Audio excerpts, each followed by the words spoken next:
An unfortunate incident at the sister location involving multiple Classic phone guy. spring lock failures. The company has deemed the suit temporarily unfit for employees. Hi. We know for a fact Hi. from this. I like that it just ended with the hi. That's just delightful.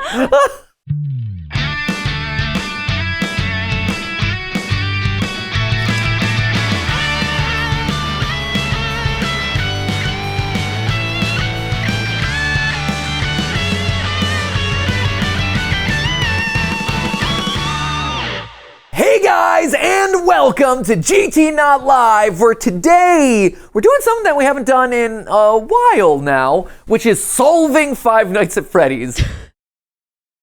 You know, because I'm retired now, so it's not my problem anymore. In all seriousness, on this channel, we like to do things regarding Five Nights at Freddy's, and we like to react to other people doing things that are Five Nights at Freddy's related, especially people who are trying to solve the lore of Five Nights at Freddy's. And apparently a new one has come into play. A new channel has entered the chat that we need to pay attention to. Usually it's some of the old hats that we're all familiar with at this point, right? You got the John Fnafs of the world, you got the ID's Fantasies, the Rye Toasts, the Hyper Droids of the world that we've done live streams with, we've collaborated with, all the good stuff, right? But now all of a sudden a new contender has entered, and it was one that was recommended by a lot of you over on the subreddit, and it's dual process theory. That's right. Yeah. I saw this thumbnail circulating around. I saw it recommended a bunch on the Game Theorist subreddit. So if you're over there, I'm still there. I'm looking at all the memes. We have a new meme review that's coming up soon. Yes. So if you have any new memes that you want to get in, please send them in, because we're going to be reacting to them here shortly. But I saw this one recommended a bunch, and true to form, I've tried to stay blind to it, so I don't know anything. I also saw that it was 2 hours, and I was on vacation when I think it was uploaded, and I'm like, this is interesting, maybe for another day. But Ash, you've actually looked into this, yes? And you're like, yes, this merits us having a conversation about. I sure did. So, I like to stay active in the space and watch what everyone's doing. So when this came up for me and I saw it was 2 hours, I was like, oh boy. Okay. But I also didn't recognize the name dual process theory. Can we also, real quick, can we just call that out? The fact that YouTube videos at this point are movie length or higher. Right? It is overwhelming. They're either like a minute or they're multiple hours. There is no middle ground on YouTube anymore. And I'm not particularly happy about it. Right? It's like we're at two ends, extreme ends of the spectrum now. It either has to be short or I am watching like a feature-length film. Yeah, it sucks, man. Like, and I don't mean it like sucks in terms of content. Like, I'm proud of all the creators who are able to put their videos out there that take multiple hours. I just don't have the time anymore to watch that. Like, that's such a huge commitment to sit down and watch. Anyway, so okay, you can guide me through this? Yes, I can. Okay, great. So you're familiar. I am familiar, and I feel like it is worth calling out these two sisters who are behind dual process theory. Yes. I believe their names are Corey and Connie. Okay.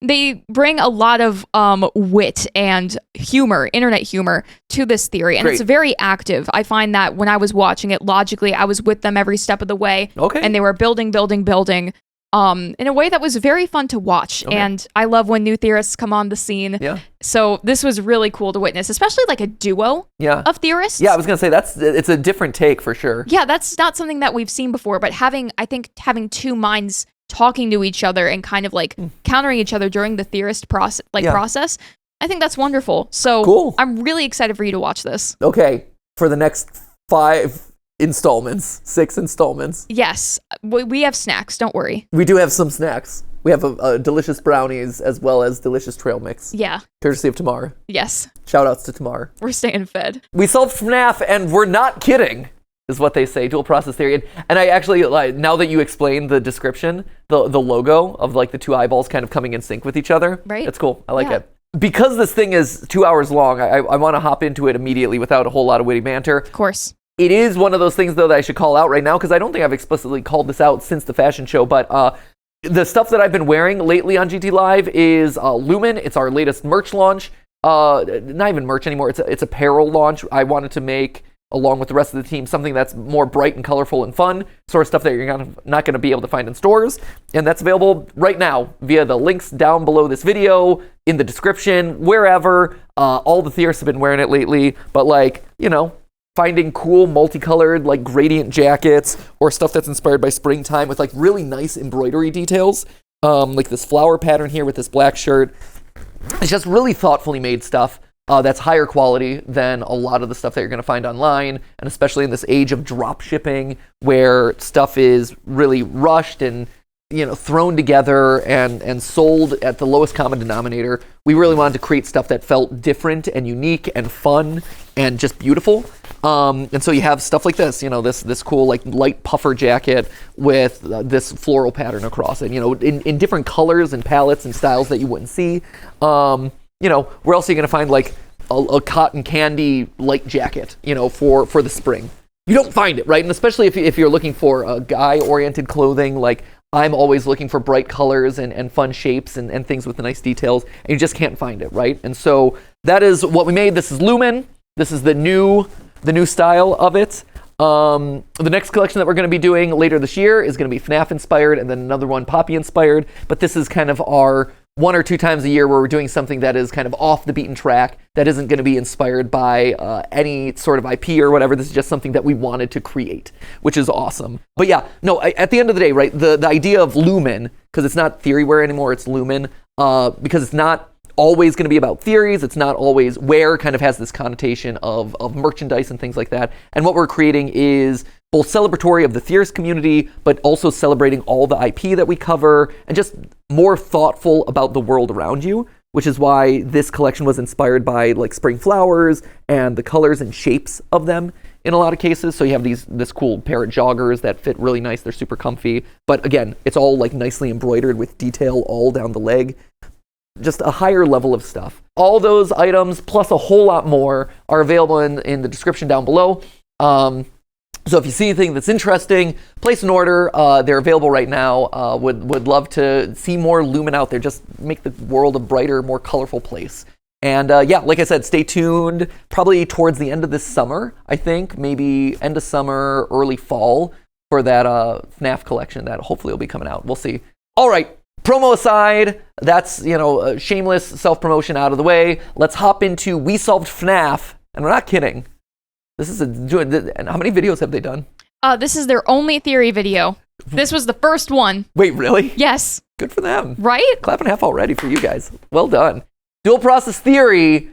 Okay, when they say they're not kidding, I mean it with 2 major points listed in the chapter timestamps below if you want to get to the big stuff and not the other little things. We've undone some deeply held fandom beliefs. That's great. I support that 100%. Please deconstruct things that have been considered basically confirmed for the longest time, but when looking at them, they just don't hold up. Not as much as we've discovered. Yeah, and again, I think this is one of the things that frustrated people when I would do it in theories, and I'm glad that other people are feeling the ability to do it, which is deconstruct things. I think because of the pressure with the kind of built-in lore that we had created on the channel, as well as just like within the fandom, questioning pre-built assumptions is something that is difficult for people. Like, you want to hold on to any answers that you can have. But as we've seen, the franchise has evolved so much that things get added in, might have gotten changed or refined or clarified in some ways. So it's one of those things that, yeah, I think every once in a while when a new game comes out or a new series of stuff comes out, it's worth re-examining some of the assumptions and things that were confirmed to see if they still hold up. So if you're here to watch all 2 hours, sit back, grab some pizza. I don't have any pizza. And hold back all potential hate argument comments until we've finished.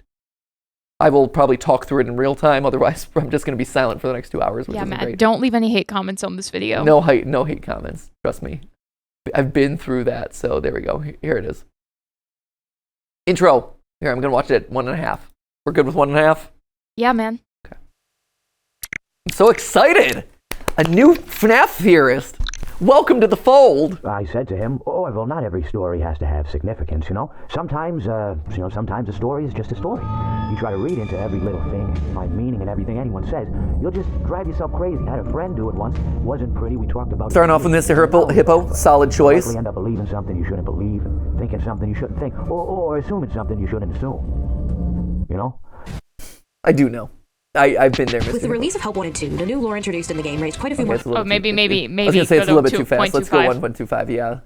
questions than answers, like most FNAF games. But in the little details of the secret ending, crucial parts of the original timeline were given, ones that we believe can help us solve the overly complicated lore of this game series. It's true. Yes, and I think I'm glad that they're starting off with talking about Help Wanted 2, or at least calling out that detail, because it felt like in Help Wanted 2 they were being very explicit about early parts of this franchise. So, and it's one of those things that people lightly addressed. I was unfortunately kind of on my way out. It was, on my way out of theorizing at that point. So I was mapping out kind of like my final theories and this and that. So working in some deep discussion about those parts wasn't really something that made sense for me to do. Like, it was opening up a big can of worms right as I was trying to come to a conclusion of my personal narrative arc on the channel. So it's cool to see people discussing this when it felt like it was under-discussed outside of, a couple of channels like Rytos did a lot of theories on this one. Hi, I'm Corey. And I'm Connie. And we just solved FNAF. Awesome. Great. Bold words for a first video, Corey. Shut up. I'm aware of what a hefty claim Awesome. that is. Ever since the second game, fans have been scrambling to attempt to piece together the lore. Every installment may solve a few things, but honestly just adds more questions. There's a lot of game theory and film theory thumbnails in there. I'm recognizing a lot of clickbait green and a lot of clickbait red in there. Just saying. Recognize a lot of film theory red and game theory green. Do we know everything? No, we'd be dumb to claim that. Yeah, for instance, we just forgot to put the shadow animatronics here. Don't worry. I don't know what those are. Yeah, but not only have You we and covered Scott the Bull. game-changing details, but revealed long-held fandom beliefs that are, when looking over everything, just plainly not true. I also want to clarify something before we start. The point of this video isn't just a FNAF timeline video. Yeah. Honestly, this video is written around two key points and building everything up else around them. You need to understand one before you understand the other. Great. Or more likely, you need to believe one before you can believe the Okay, other. make sure I This believe video's part one. point is to look all the way back with a clean slate, which is what we did, and start over from the beginning. Yep. Get us all on at least a similar, new page so that we can continue theorizing in a way that actually makes progress instead of going in circles. Yeah, and that's another thing that I think is important for people to remember is, even for me, when I would look at making like a new big like timeline video or a new theory, like I'd say like once every year or every 2 years, I would kind of try to wipe the slate clean and look at kind of like the evidence as it existed to see if there were new perspectives or, hey, taking the most recent information in mind, how is that changing retroactively things that we've seen in the past? Which is why some details, some of the minor details that used to be big points fade away with time because their importance largely gets lost. And what's more important is kind of like the newest revelations and the most explicit revelations, which recontextualize stuff in the past, right? That I think there was an episode at the midway point of the 68 episodes that we did on FNAF, or that I did on FNAF, that talked about that, where you kind of have to have your criteria evidence, your stacking of evidence points, where there are certain things that are physical pieces of evidence that are like the toes and the buttons and this and that, the design elements that are concrete, but those have to be kind of subsumed by the most important piece of evidence, which is whatever has come most recently, because that is taking into consideration the most recent viewpoint of the franchise from the creators, from the game makers, whatever, right? It is the most recent, up-to-date version of the story in their minds, and that can change things that have come before. First, let's get some disclaimers out of the way. Great. Oh, geez. Oh, geez. Okay. Oh, my gosh, there's a lot of them. Okay, I hear everything we say here is speculation. Yes. Okay, there's evidence. If you believe you got something wrong, that's valid. If you harass us, don't harass people. I agree. We presume that you know a baseline of FNAF. Great. Awesome. If you don't, I do know a baseline, I think. People might argue with that, but I do have a baseline, as well as a lot of different ideas of different ways it could go. In terms of, are the books in continuity? We'll be using the books as supporting evidence. Yep, that's great. Things that are in the books can support evidence in the games, but this happened because, Fazgoo, yeah, that's great. A lot of our theories are our own, but you'll see us quote several theorists. Yes, cited on screen, that's great. Yeah, everyone has had probably some overlapping thoughts, always. In an effort to keep this video less than a week long, neglecting minor details. Yeah, who did Bite of 87? Yes, agreed. Great. Love that. And number 7, we will be cussing in this video. What? We're not sorry. Adult language? So, insanely long That's preamble. awesome. For an insanely That's really long essay, adorable. our written form is 50 pages long. Yeah, that's on you for adding a bibliography. Let's begin.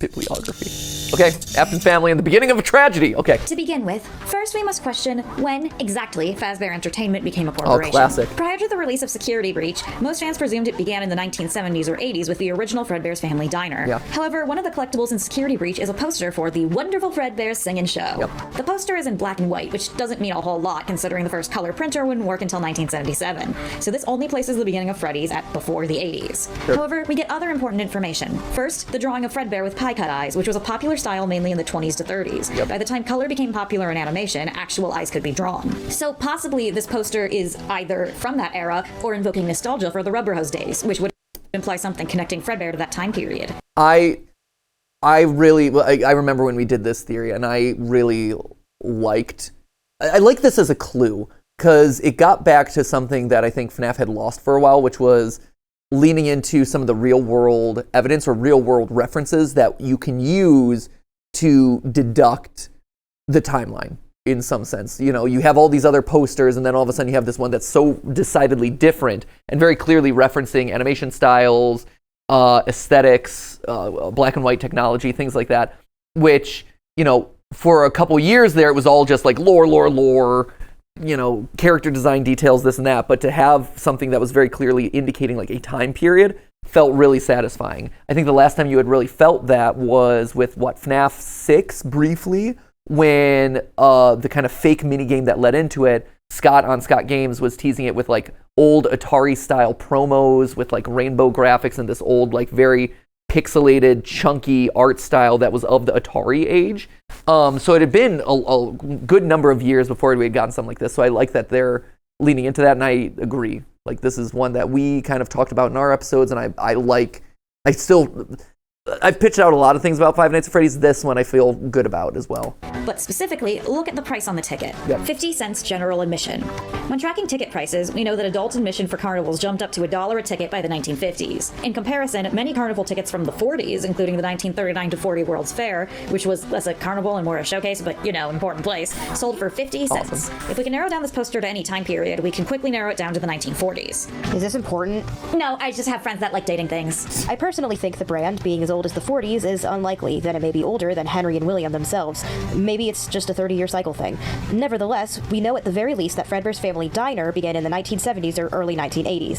Fall Fest, which seems to be connected to Freddys, has a poster for 1970 and Help Wanted 2, Yep. which could state that Fazbear as an idea or corporation started around then. But nevertheless, we know at the very least that Fredbear's Family Diner began in the 1970s or early 1980s. The main time... Yeah, and that's, again, one of those things where, because it was the end of my time FNAF theorizing, I didn't get a chance to do it. I know Tom did a short about that poster. I think it was a short about the 1970s poster.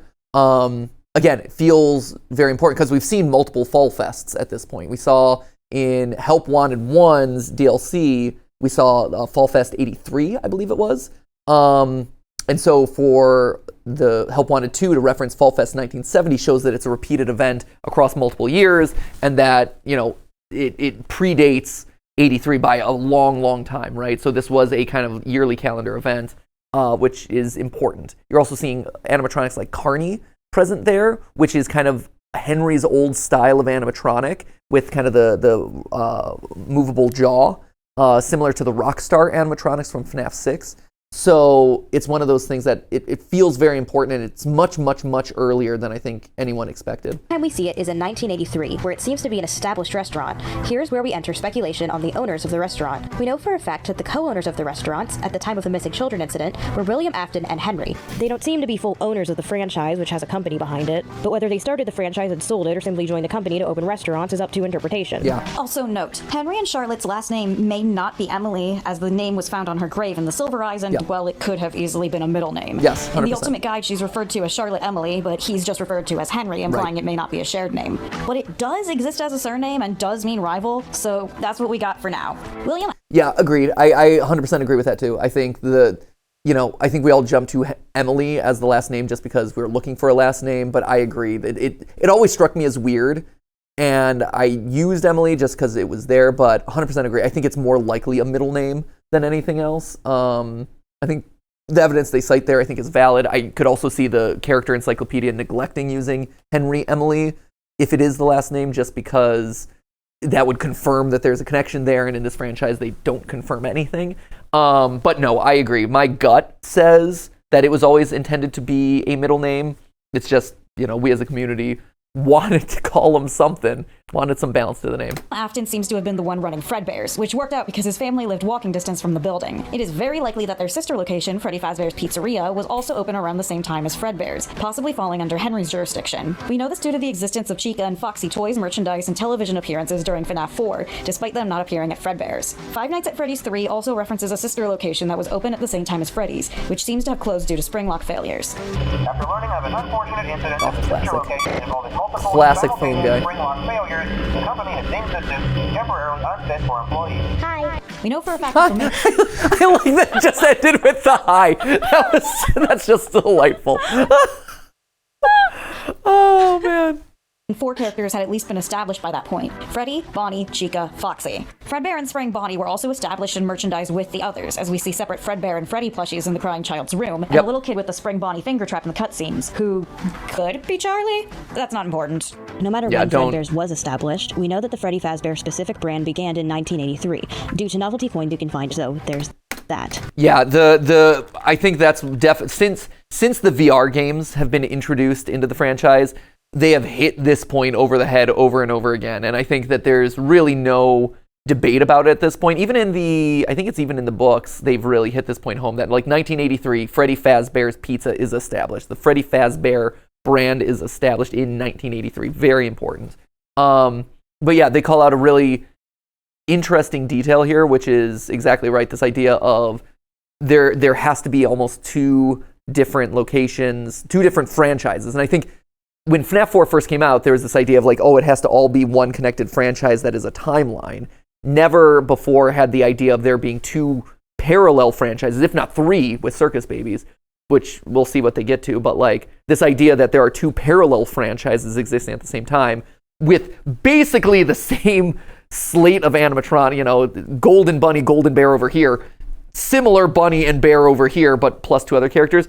I think at the time, people are like, that's insane, that's crazy, why would you ever do that? That seems so unrealistic that the same characters would kind of coexist in 2 separate but related franchises. Just seemed weird, right? But I think now they're calling out what is exactly right. You have these 2 parallel franchises, one with one subset of characters, one with another subset of characters that are related under the same corporate umbrella, but that's really the only explanation that you can have for having these characters coexisting at the same time. It was just a level of realistic business, or a level of, like business structure that seemed so advanced and complicated for the story that was being told at the time. But yeah, 100% agree. Yes. To have handled mainly business and entertainment, Henry, meanwhile, is confirmed to have been the technician within the franchise, as he later refers to the suits as my creations. Yeah. This is supported in the Silver Eyes, in which Henry is stated to be the creator of all Freddy's suits. Henry, your friend Charlie's father, do you not know they made this place? Well, one of his first suits. Yeah, they do say this a bunch. And even in the Fazbear, like, if you're talking about book evidence and as supporting evidence, right, which is what they're doing, they use it as lightly supporting evidence. And I think even within the books, there are grades of that, where I feel like the Silver Eyes trilogy was the closest to being most supportive. And then you get to, like, Tales of the Pizzaplex and Fazbear Frights, which are even more steps removed.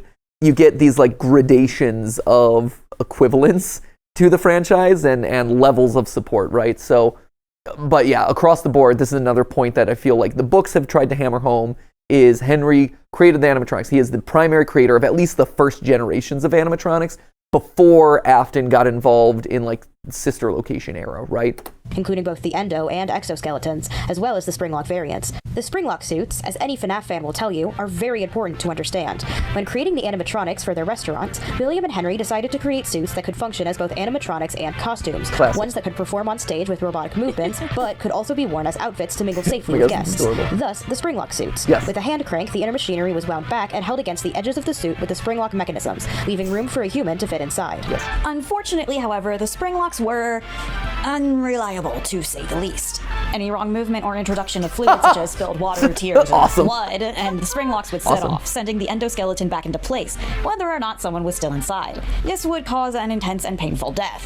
While the instructions tell the employees to find somewhere quiet to bleed out, it's actually more likely that the suits would cause more internal than external bleeding. The pieces would still be in place, holding most of the blood in.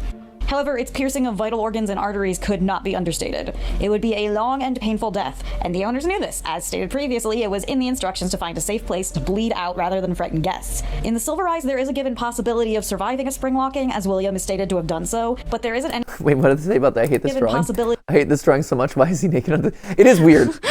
I don't disagree. I have read every piece of media that this franchise has released, including the graphic novels of all the different horror stories and the trilogy and stuff. Yeah, this drawing, weird. There's some weird drawings in general across the franchise. This is definitely one of the strange ones. It's like, icky. And then don't even get me started on the wild art styles that just like vacillate in quality when it comes to like the Tales of the Pizzaplex / Fazbear Frights stories, where they've graphic novelized certain, which is kind of like a random smattering of the short stories that they had, and the art styles are all over the map. Some are great, some are like artistic and interpretive, some it's a very strange extension of the franchise, but they're there and they exist. Agreed with them though. Of surviving a spring locking, as William is stated to have done so, but there isn't any mention of this in the game's universe. I suppose it could be possible if medical attention was received, but that would require the employee to be found and rescued in a reasonable time frame, something that would be hard if they went to the back rooms. Those back rooms are also important. In the back instructions, rooms? the safe place to bleed out was noted as the hidden back room in the establishments. Each Freddy's location was given a secret room, accessible to employees but hidden from all maps and inaccessible to free-roaming animatronics. These rooms are where the murders are going to take place, and where Springtrap will be stuck for a long while, so it's also important to keep them in mind. Sure. A lot of this is pretty dangerous, honestly. Indeed. The back rooms were supposedly made for staff breaks, but anyone could see why a hidden room off map would be a dangerous thing to make. And the spring locks? Damn. I think here we should really just consider that William and Henry were adrenaline junkies, or at the very least a bit careless with safety until later events. I mean, it was the 80s. It was the 80s. Yeah. Yep, it was the 80s. Yeah, and to be fair, I don't think any of this is particularly controversial. I know the beginnings of the timeline are iffy, and we're basing a lot of information off of that like initial black and white poster of Fredbear's Singing Show. But even and whereas me in one of my final timelines, I tried to kind of like come up with a narrative solution to kind of tie up those dots and figure out how it all worked together. I recognize then trying to sell a cohesive narrative, you have to extrapolate and interpret a lot of stuff and make some guesses, which I was trying to do just to make a different timeline after doing like 100 timelines in my time of doing FNAF coverage. And they've kind of glossed over that and just generally agreed like it was from this era, and I think we're in agreement there. But a lot of this makes a lot of sense. I think this is generally understood stuff. We all know how safe everyone was being then. When it's hot out, this is a great place to spend the day with your family. Oh man. Now, we've discussed Good Freddy's and Action the Park likelihood of Freddy's reference. being open at the same time. The other important thing to understand about the co-owners at this point is their families, namely their children. Yeah. If either had a wife, they're not mentioned or important. Right. Mrs. Emily gets a few mentions in the Silver Eyes as having left following Charlie's death, but no Here, what's they say here? Sorry. She's also supposed to be brunette. Why did they make her blonde for this? Yeah. Right? It is weird. narrative significance outside of that. That is one, and again, they're calling out, like it's this minor call out on their part, but it is one of those things that is frustrating, especially in a franchise where hair color is important. Because they're not wrong, right? That's Mrs. Emily is supposed to be brunette at one point, and then the graphic novel shows her as blonde, which is strange. Especially because a lot of the supporting material in the books do lean heavily onto hair color, like and hairstyle. Curly black hair is one of those things, and I've talked about this in previous theory, but curly black hair is one of those things that is repeatedly mentioned over and over again in relation to Cassidy specifically, or at least the one you shouldn't have killed. It's usually the one that is, like, curly black hair is the person stuffed inside Golden Freddy in a lot of cases. So, and throughout the Fazbear Frights novellas, the short stories, they keep going back to this curly black hair around this like mysterious entity, the most powerful of the ghosts, right? And it never pays off and it never goes anywhere. But it was one of those things that would pop up and be called out very specifically over and over again. This, he would reach into the suit and suddenly he felt curly black hair and like, oh, a child in the distance with curly black hair or whatever.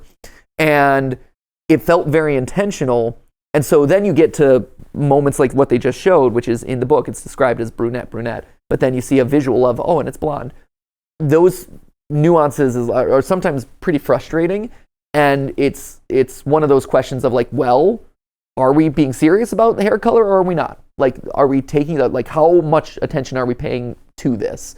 But yeah, just so we're all aware, it's one of those things that never paid off so much that it didn't work into a theory at all. But curly black hair, that is an important detail, at least in the FNAF verse from 3 years ago, back when Fazbear Frights was a thing. Mrs. Afton is only implied to exist in Security Breach and only vaguely. Yeah. Henry Emily's kid is easy. Her name is Charlotte Emily, referred to as Charlie in the novels. The novels also reference a twin named Sammy, but like Mrs. Emily, he has no lore relevance outside of being a retconned red herring as to who Henry's dead kid is, and there isn't a single implication of his existence in any other universe. Yeah, that's another really frustrating one, is the novels make this huge deal about Charlie's twin, and this twin who is kidnapped at an early age, and lo and behold, didn't exist. It's a weird detail in the book where it's like, William Afton's like, I kidnapped you actually, Charlie, and it's weird. It's also weird because it shows up again in the movies a little bit, right? Where in the movie you have Mike and his it's not his twin but his younger brother who is kidnapped by William Afton. So you have William Afton as this repeated use of a kidnapper. Not just a killer, but a kidnapper, which is an interesting detail and a weird commonality between the Silver Eyes novels and the movie, which feels like they're telling parallel stories in some way. Up to this point, we've always thought of William Afton as just a killer, right? He takes people to the back and kills them, or he kills someone in the back alley of the pizzeria. But in both the movie and in the Silver Eyes novel, he kidnaps a kid and kills them, right? Or does something we don't know what happens in the movie, right? But he is a kidnapper first and foremost, which is weird and doesn't show up a lot in the games, but seems like it's an important character trait for other FNAF media, which can inform the interpretation of the story that's being told in the games. The novels also give Charlotte's age, though it's inconsistent by book. In the first book, she states she was 7 in 1985, which would put her birth at 1978. The fourth closet's gravestone puts her birth in 1980 and her death in 1983. The poppet for Charlie in Help Wanted 2 is also unlocked via a 1983 code, although that may not be a reference to her death year and may just be a reference to the original sister location Easter egg. Either way, we know that at the time. Yeah, it's weird that I thought that was weird too in Help Wanted 2, where you have a very specific code, 1983, which again is a very important date for the franchise, but it unlocks the puppet, which doesn't seem like it matches in a lot of ways. It's an odd detail that again is like, are we just using 1983 arbitrarily just because we know that that's an important date? Why is that associated with, why is the puppet the one being unlocked here? Maybe it's just random and, 1983 is an important date in the franchise, and also here is one of the characters that's important, right? There might not be a connection between the two. Time of her death, she was incredibly young. Yes. Afton tends to grab kids that are under 10 years old. And Afton's got his own family too. William Afton has 3 known children, Michael, Elizabeth, and the third one who is known in the fan base as the Crying Child. Now, I'm gonna be real. We believe we have been told the Crying Child's name, and once we get to that part of the video, we will refer to them as such. They believe? Yes. Oh, really? Yes. I mean, if you please tell me what his name is. It's not Evan. I hope you say it. I hope they don't say it's Evan. If you go back a few frames, you're going to see something awesome on the screen. The kid who cries all the time. This is the Crying Child. This? Now keep going. Now, I'm gonna be real. We believe we have been told the Crying Child's name. Oh, there it is. Yes! Oh, thank goodness. Oh, that makes me so happy. Because I agree. I feel like the name is out there somewhere. And yes. I know the fan base really insists that it's Evan because of a very complicated way of solving the Foxy grid / from the instruction manual. or the onboarding manual, the security logbook. And people for years kept trying to push me to say Evan. Oh, stop calling him Crying Child. He's Evan. I really don't think he is. I think that the evidence for his name being Evan is so flimsy, and the solution that was come up for the solution to the Foxy grid was so convoluted and kind of broke it's like, here's 3 letters that make sense, and here's a 4th one that if you bend it and stretch it, you get an N. Surprise. It just never felt right to me. So, good. I like where they're headed. You just wait and see where they're headed. Great. I mean, the fact that they don't think it's Evan makes me so happy. And once we get to that part of the video, we will refer to them as such. Okay. Until we get there, though, we'll be initializing him as CC. Michael is definitely the oldest and seems to be in his tweens or early teens by around Fnaf 4, which would place his birth around 1970. Okay. As for the other 2, we don't have specific years or ages. However, I do believe that CC is actually older than Elizabeth, contrary to fandom belief. I guess the fandom does believe that. It is one of those nebulous ones that it's close and that people debate it. I don't disagree with that. The only hint towards her existence in FNAF 4 is when you can walk into her room, upon which her only toy is a broken Mangle. FNAF 2 states that Mangle was created with toddlers in mind, and the toddlers are the ones who take him apart, which implies to me that Elizabeth is a toddler in 1983. I think that's a really good evidence point. I think that's a really good call out, because they're absolutely right. You know, FNAF 2 makes it very clear Mangle is take apart, put back together. And there's a lot of toy references in FNAF 2 if you believe in dream theory, or even like a root of dream theory, that, hey, all of this is the creation of these events in someone's mind, but can be rooted in real world things.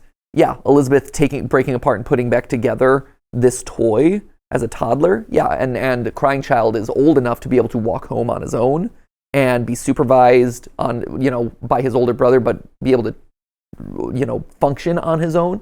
Yeah, would imply that she is the youngest. I think that this is a great call out.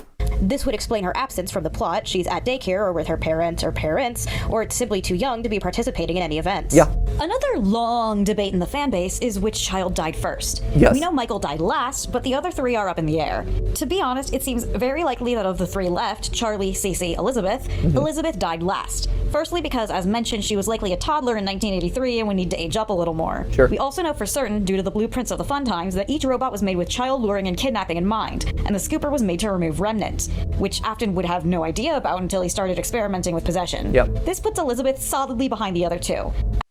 As for it feels like it should be that way, 100%.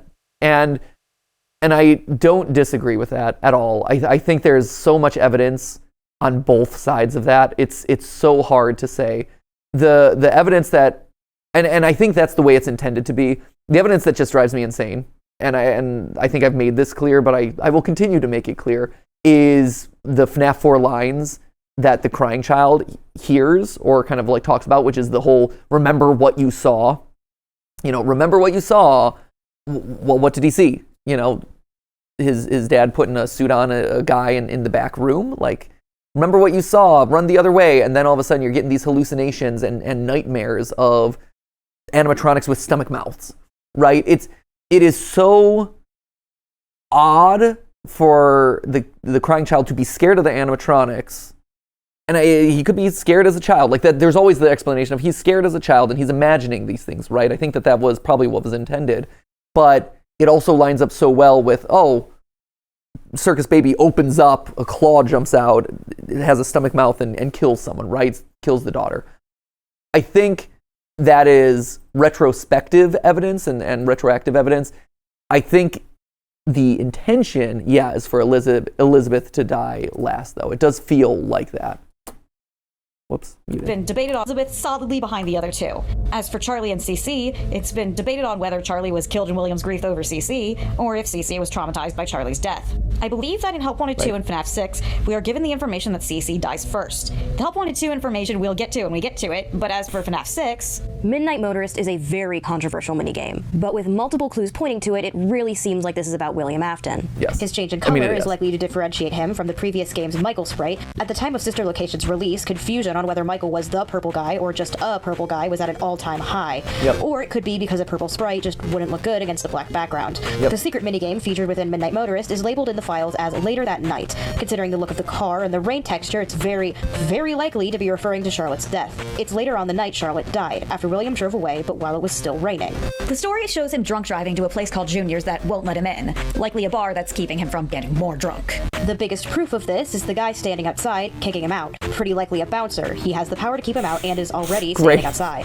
The important Amazing. part we need to discuss here is Junior's, because it establishes that later the night Charlotte died, Fredbear's has been closed. The path between Junior's and the driver's house is the same as the path between Fredbear's and the crying child's.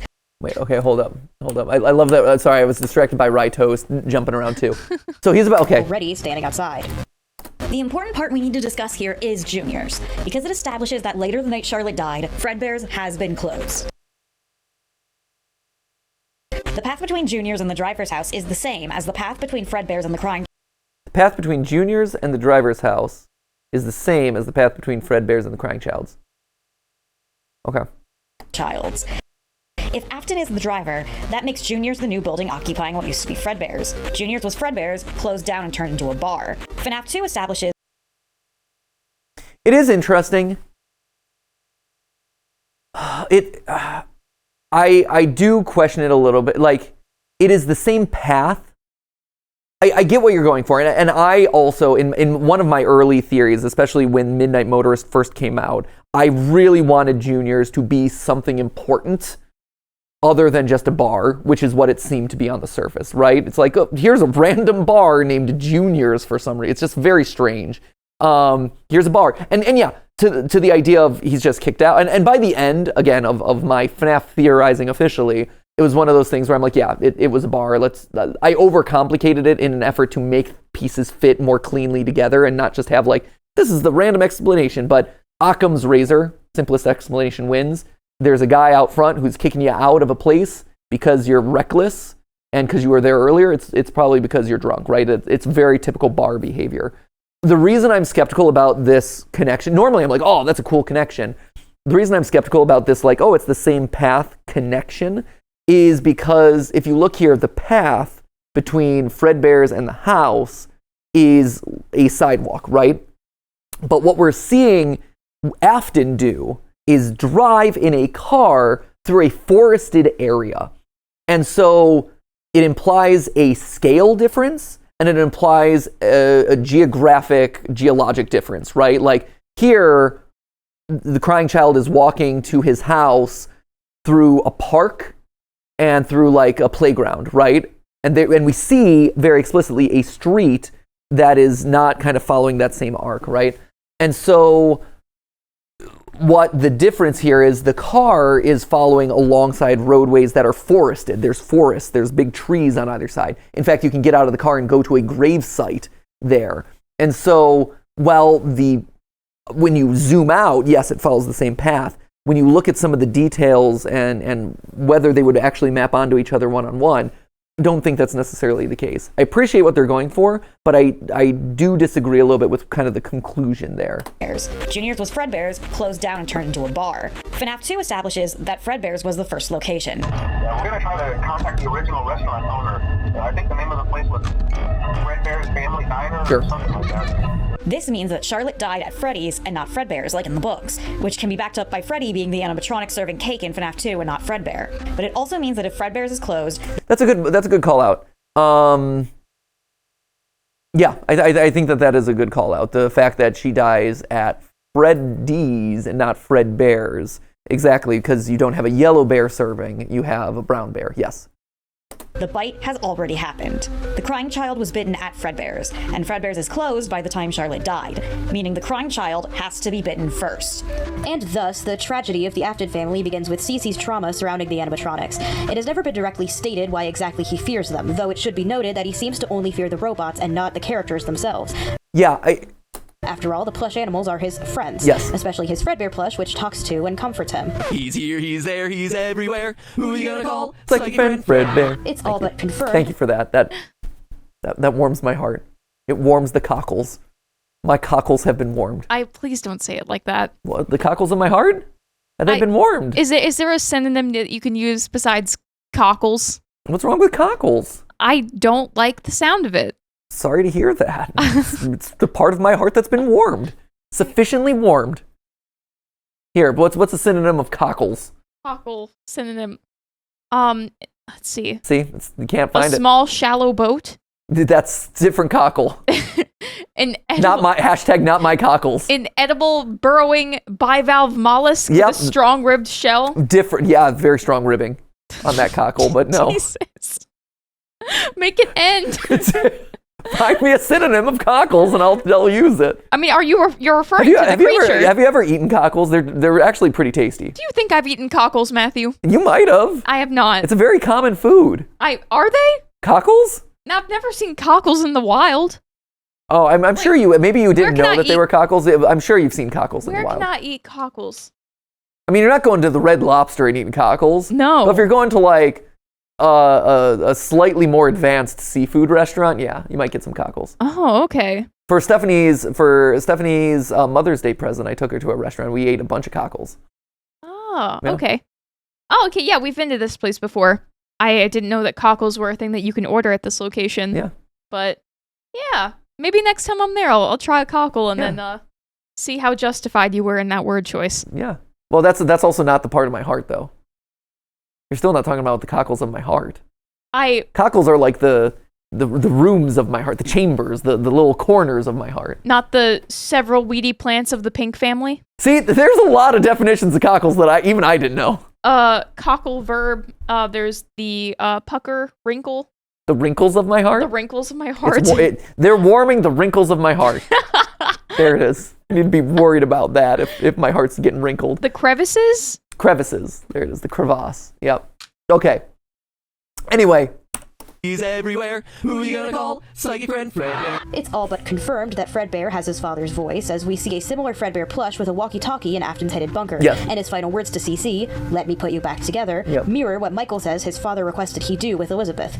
I put her back together, just like you asked me to. Also note that the walkie-talkie near a Fredbear plush in the sister location's secret room implies that the bunker was active and in use during 1983. Yeah. Whatever the hell that means.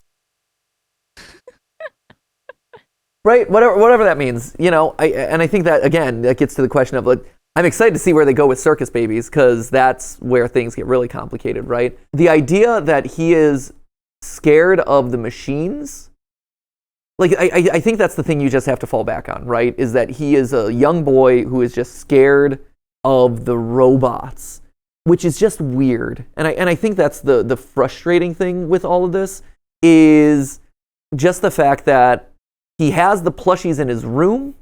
I guess he's thrown them in a corner, so it shows that he's kind of scared of them. But he carries one around with him, but he's scared of them. Again, that is why FNAF 4 has always been so endlessly frustrating, is the way it's trying to tell its story is inconsistent and can be interpreted in a lot of different ways, right? And so you could just say, oh yeah, he's a scared kid who is scared of the animatronics because they are big robots, and guess what? A lot of kids were scared of Chuck E. Cheese, which is why this franchise exists in the first place, right? But if he's so scared of Chuck E. Cheese, then why would he be having a bunch of plushes of the characters in his room? It's a lot of clues that all seem to contradict each other.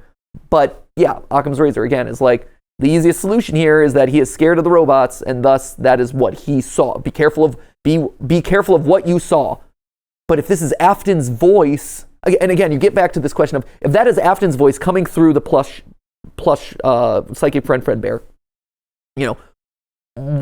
what is it? Why is Afton saying that? Be careful of what you saw. What do you see? Like, and what does Afton know that his kid saw, and why does Afton want his kid to be scared of those things, right? If that is Afton talking to his son through psychic friend Fredbear, what is he saying? Like, what is he actually talking about in that moment? That's the problem, That's the challenge there. Whereas if Elizabeth dies first, it's like, oh, you saw your sister get killed, or you saw something scary happen. Or if he sees Charlie die, it's like, well, be careful what you saw, stay away from him. Like, there's reason for Afton to scare his kid away from the animatronics if Elizabeth has died. And there is a motivation for Afton to scare his kid away from the animatronics if he is gaslighting his kid into believing like, oh, you saw Charlie die from an animatronic or something. It wasn't me. You know, whereas if Crying Child dies first, I don't know the motivation for Afton being in his bunker, talking to his son through a walkie-talkie in a stuffed bear's body. That's the biggest problem with Elizabeth dying last, I think. And that's the endless frustration. So, anyway, I think it's neither here nor there. I think it's one of those minor points that doesn't necessarily change anything. I mean, it does, actually. It changes a lot of things. It changes motivations. It changes a lot. We know the general flow of the story. It's one of those frustrating things that no one answer is ever going to be truly satisfying, though, no matter how you stack it up. Why William is using a bear to communicate with him and not just talking to his kids directly is still a mystery for the ages, and it still doesn't explain the question we just brought up. Why is CC afraid of the animatronics? Yes. Originally, the hint given to the fan base was what is seen in the shadows is easily misunderstood in the mind of a child. Yeah, and many interpreted this as him seeing someone getting into a Freddy's costume and becoming terrified of what that can mean. Yes. I believe we have a different... Hence dream theory, you know, in a lot of ways. And I think, again, rewinding back to that era, I think dream theory, a lot of evidence to support it. I do think it was probably intended at the time, but now we're in this world where we have to retroactively explain it because the series pivoted its direction. Answer. One that was given in the game, either intentionally or not. In Night 4's minigame, we see that someone, presumably Michael, though it's never stated, has locked Crying Child in a room filled with robot parts. Yes. This alone could cause a child trauma, surrounded by disconnected limbs, staring eyes, and torn wires. However, special attention should be given to the Fredbear suit. Its head is gone, and something is sticking out of its neck. While those could very well be 8-bit wires, I don't think so. We don't see any wires connecting the head to the body when Purple Guy puts the suit on the guy in the background. Sure. Instead, to me, these sprites resemble brunette human hair. Too blurry to tell for sure, but that brings up a question. Is the Crying Child locked in a regular parts and service room or inside Fredbear's secret back room? Even if this knight isn't in a back room, we know that CC has a tendency to get locked places, most likely by Michael, though we can't rule out that it's by William himself. Members of the Afton family would most likely know where the back rooms were, and the back rooms were where the employees were told to go in order to bleed out and die. If the Crying Child was locked in there, only to witness someone enter in a suit, start twitching and bleeding out, and then die in front of him, yeah, that would sure traumatize the kid, perhaps in a way he couldn't explain to others. After all, you're, 4 to 8 years old? How do you first of all put together what happened in front of you and then verbalize such a thing? No wonder he's sobbing all the time. We also know from Fnaf 3 that the Springlock suits were decommissioned following multiple simultaneous failures. After learning of an unfortunate incident at the sister location involving multiple and simultaneous Springlock failures, we do not see them in action. I do remember that. Thank you. I'm so glad that someone didn't feel the need to play the entire thing to prove it for the umpteenth time. The Light of 83, save for the obvious MCI, but even then, the phone guy refers to it as a yellow suit from the back rooms at that point, meaning it's not in casual usage. In the third game, he names it as Spring Bonnie, but says specifically that it's not meant to be used, implying that the Fnaf 3 phone calls happened during or immediately following the bite. The Crying Child's death is only one Springlock failure, not multiple simultaneous. Yeah, I mean, the Crying Child's death is only one Springlock failure, not multiple simultaneous. Yeah, agreed. And even then, is it a failure? Like, I think that's the other question that I've always had around it. Like, can you consider the death a failure? Because the animatronic is literally, it's opening and closing its mouth, right? Like, it could just be literally a bite. You know, it doesn't necessarily have to be a Springlock failure in that moment. If it's the last time they're used, what happened before? Perhaps if, in a week or two prior to the bite, someone got springlocked and bled out, it's not exactly simultaneous, but it's close enough that they might have counted it as similar incidents. Multiple simultaneous, to me, I think there's two ways to interpret it, right? I think one is the correct way for reasons I'll explain. So one is, hey, multiple suits failed at the same time or roughly the same time, right? Crying Child got bit and someone got snapped into one, right? Multiple simultaneous incidents that happened.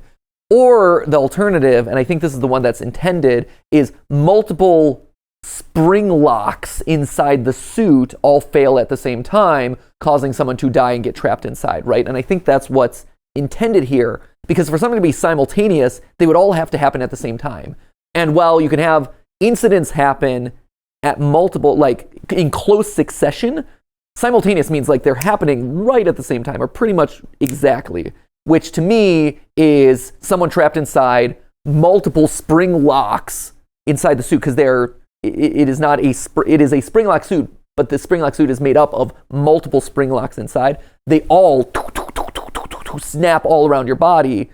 Multiple simultaneous spring locks fail, and then you die inside, right? So I think that's the way it's always been intended to be, which means that you only really need one failure to have happened, which seems to also imply that that was maybe Afton's death, or Afton getting trapped inside. Multiple instances in a short period of time would be or not Afton trapped inside, because that happens later, because they're decommissioned by that point, but someone else potentially dying inside. concerning enough to shut down the suits entirely. Speaking of the bite of 83, we should probably get to that. Still terrified of the animatronics and potentially having nightmares of them coming to kill him, we'll get to that. Cece now hates going to Fredbear's and seeing the robots, preferring to cry under the table rather than face them. This is unfortunate for him, as it's a family business and he's there a lot. I guess I should talk about the thing about the hair and the back room. Yeah, that's another one where, again, it's like, are we led to believe, like, that's a bit of a logical leap there. Because again, the person who would be dying inside of that spring lock, right, is not an adult. And so what they're saying is like, hey, there's hair coming out of the top of that body. Maybe the crying child is seeing someone dying in the safe room. And I think that that's an interesting interpretation. I struggle to say that that's what it is here, though, because the person who is in that, if that is indeed a person in that suit, and that's that their hair is popping out of the top of that suit, that is a person who is clearly not an adult. That is not someone who would have been hired to wear that suit, right? Because their head is not big enough to be popping out of the suit for where, you know, the mascot head would fit, right? And in addition, right, you would assume that you would see like blood or some sort of splatter in there. That's artistic license. It could be up to interpretation, whatever. It feels like it has to be a kid, because anytime a child being stuffed into a suit is described in the books, and this is just supporting evidence, but it's one of those things where anytime it's described, that is when they have their heads kind of hair peeking out of the top, or their head is much smaller in the body and they're kind of crammed in there, and the hair is kind of buried in the body, as opposed to, you know, popping out the top. That's the problem, I think, with that one. If that is an employee who's locked in, you would presumably see them actually fitting the suit properly, right, with a head peeking out. I think it's an interesting interpretation. I would challenge that conclusion. But I think you can just leave it, if this is your theory, I think you can just leave it as like, yeah, his brother keeps traumatizing him by sticking him in the parts and services room where there are creepy skulls and stuff. And so that's why he's scared of the robots, the empty endoskeletons, these skeletons, as opposed to just the characters themselves. Week leading up to his birthday party set at Fredbear's, he's barely able to function, shown in at least one incident collapsing on the ground and having a breakdown when faced with an animatronic suit. It should also be noted that during this time, neither Cece nor any of the other children appear to be going to school. This could put Cece's birthday and the bite at some time in the summer, or during an autumn or spring break. As we'll discuss later, the missing child incident, or at least the end of it, is stated to happen on June 26, although the year is unspecified. This is something we should keep in mind when we get there. Sure. Michael, as a teenage older brother going through his angsty phase, is not at all sympathetic to his brother's plights. Instead, he prefers to aggressively bully him, mainly via jump scares while wearing a Foxy mask, and presumably locking him into rooms so he doesn't have to deal with him. We also know that at one point he literally goes home without the crying child, leaving him at the place he hates the most. This is one of those things that is supported in the books as well, where there are multiple stories in, I believe it's Fazbear Frights, that tell the story of a brother being annoyed by his crying brother, like an older brother that is charged with taking care of a younger brother and is annoyed by the younger brother being like just a drag on his life, and so leaves him behind in multiple cases, or tries to do things to prank him, to scare him. I believe it's the one with Foxy on the cover. I forget the name of it. But it's Fazbear Frights that's about Foxy, and yeah, and then the brother undergoes this like horrific death at the end. But you know, so karma comes back and pays him off. But it's one of those things that it does seem to support this idea of, yeah, the brother just kind of keeps locking him in places. Cece doesn't seem very popular outside of his family either. While we see a few kids neutral towards him, asking him to play or simply talking to him, others are antagonistic immediately. It's at this point I want to talk about William's actions. Quick trigger warning for discussion of child abuse for the next 2 minutes, but right now we've got William supposedly communicating through the Fredbear plush rather than actually, you know, parenting his kids. While I can't speak on whether this was intentional at this point in the timeline, William is, at least through an action, encouraging infighting among his sons. Yes. He doesn't seem to punish Michael for abandoning his brother, locking him in rooms, and scaring him to tears. No, he's a terrible dad. Plush's words aren't even comforting. It's just, oh, your brother's coming. Did your brother do something again? Get jump scared, it builds character. The reason I bring this up is that now we're going to talk about common abuse tactics. Fun! When an great. abuser has multiple victims, it's a very common tactic to turn them against each other. This is because simply, if the victims are fighting against each other, they don't have the time or energy to fight the actual problem, which is, of course, the abuser themselves. This can be seen in either forcing the victims to compete for affection and good treatment, convincing each party that the others are the enemy, all that jazz. And once again, it may not be intentional. Not every abuser goes around saying, I think today I'm gonna gaslight my wife. But when an abuser has control and they want to keep it, they will do whatever it takes. Whether or not William was an abusive father prior to the bite of '83 is unknown, but it is something we should consider. I mean, I think the answer is yeah. You know, I like whether or not intentional or the level of severity of it is part of it. But like one thing that is very clear in the books, and we're using the books as supporting evidence, but I think it's very clear in the way that this story is told, and I think it's very clear that the books have really reinforced, is that both William and Henry are actually pretty terrible dads. They both prioritize their work. They both are pretty unfeeling and fairly robotic / business-oriented people in the first place. They tend to push their family to the outskirts because they are creative geniuses who only care about the one thing that they're fixated on, right? Henry abandons his kid so that way he can really focus on his work. Like the Tales from the Peaceplex, the Silver Eyes really reinforces that, where Charlotte is constantly thinking about this idealized version of her father, but comes to realize over the course of the 3 novels that he was kind of just neglectful of her, that she was left alone and he was in his workshop all the time. And yes, he loved her, but he loved her from a distance. And he loved her intellectually, but maybe not physically in a lot of ways. William, same thing, where it seems like he was this kind of neglectful father, or was using a bunker to parent his kids, parenting his kids from a bunker or through the lens of this plushie, right? So even before the murders, regardless, it seems like he was just like both of them were kind of absentee parents, leaving the kids to kind of fend for themselves.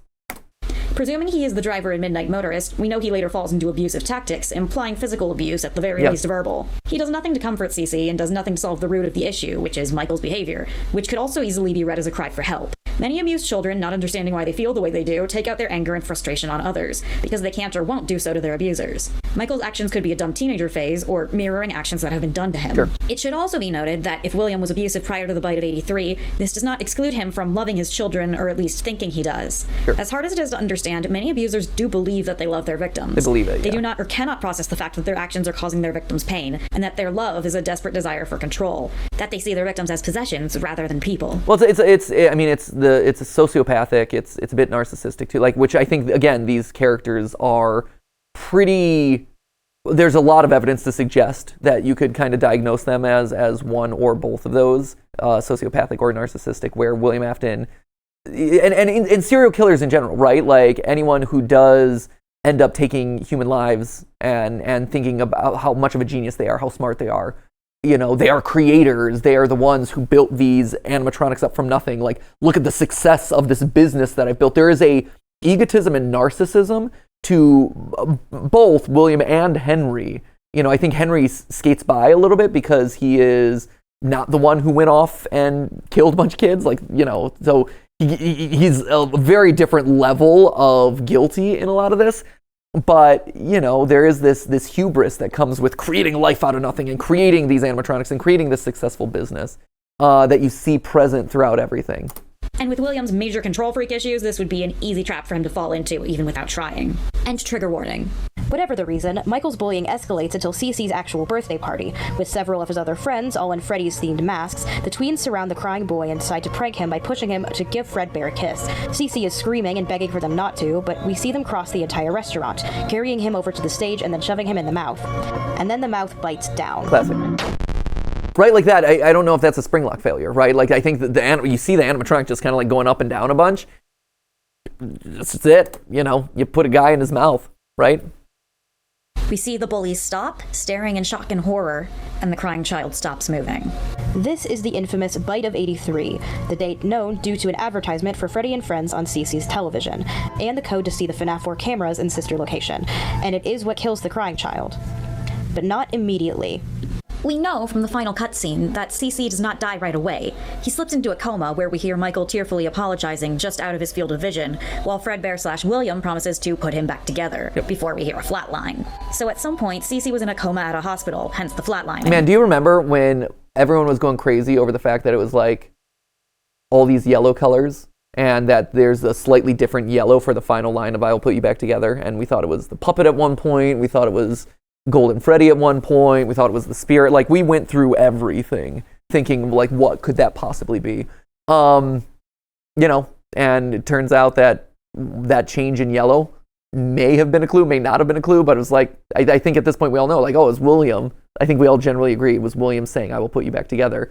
And that he was the voice of psychic friend Fredbear the entire time, which is weird, but that little change in color, it's like, was that an intentional clue? Was that just a mistake that Scott made and he wanted to recolor the lines at the end? Unclear. But it's funny to look back on some of these clues that, again, felt so important back in the day. Like, oh, the shade of yellow is slightly different for this final line. What could it possibly mean? I'd be like, well, it was probably William the whole time. You know, he said basically all those lines, and we generally agree on that. You know, Mustard Man in Midnight Motorist. He's mustard. What does that mean? Well, maybe it's a reference to William Afton being yellow in that final line, and mustard it's not purple, yellow. You know, maybe there's some connective tissue through all that. This can also be seen in Easter eggs during the FNAF 4 gameplay. On occasion, the bedside table will have a pill bottle, flowers, or just be replaced with an IV drip, implying that the gameplay is the nightmares that the child is having in his coma before he succumbs to his wounds. Possible. There are other interpretations we will get to later. The real question is, how long did this take? And more importantly, what happened between the bite and the death? Ooh, okay. Well, the missing children incident. Oh, dun, dun, dun. 23 minutes in. Yeah. Ash? So we are 23 minutes into this video. Yes. We are about an hour and 14-ish into the recording. Wow, okay. And I have not gotten to major point 1, which happens at the 40-minute mark. Yes. Oh, no. Yeah. So part of me is like, well, option 1. Yes. We can go through a little bit more. Or we can hop to major plot point 1. And you can get a taste of what's to come. Then we go back in another part, see the build up, and then keep going. Is the build up exciting? Like, do I need to see the build? Is the build up important? I think the build up has some really big, like logical points to get to where we are. Okay. But I also kind of want to see the shock on your face when you go to the top of this chapter. Really? The top of this chapter? Okay. Yeah, there's a lot of things that without seeing what comes before, it's like, oh, wow, okay. Really? Okay. Yes. Everything. Is the logbook telling us that Cassidy is communicating with the crime? Okay. One that Corey took.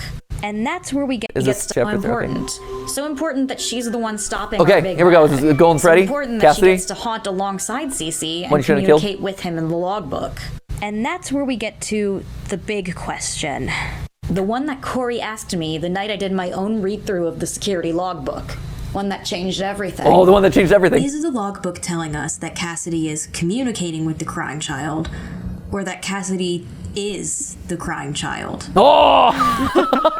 Yeah! Newsflash! I've been Cassidy. the entire goddamn time! All right, time to get mauled by the entire fan base. Awesome, okay. The floor is yours. Oh, man. Thank All you, right. Thank you. Stick with us. This is groundbreaking. Oh, I man. promise. Yes, please. The Cassidy we just discussed for minutes show on screen is not canon.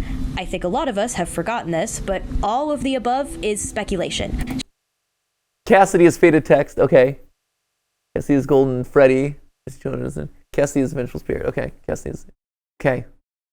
She may be the spirit talking to Crying Child. She may be a parallel to Andrew. She may be the Golden Freddy kid. She may be the Vengeful Spirit. May. None of that is ever spelled out in canon. To be fair, very little is. Sure. For instance, we don't actually have textual confirmation that the crying child is an Afton. That's also We just correct. have to assume from his connections to Michael, Which has been Afton's driving me nuts. connections to the FNAF 4 house and the security breach family of staff bots.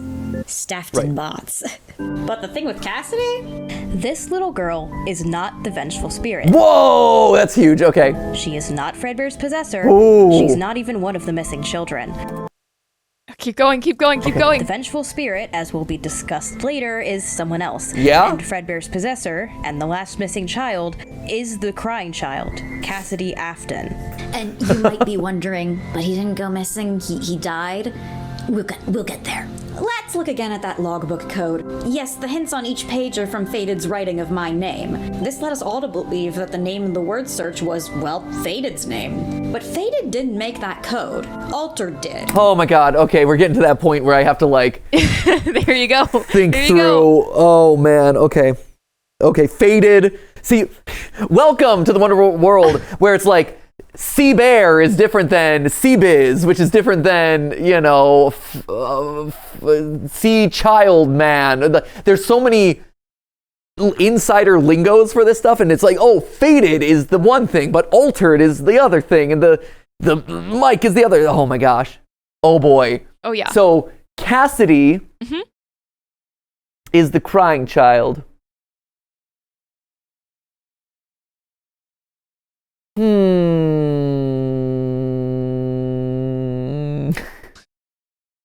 I need to think through this.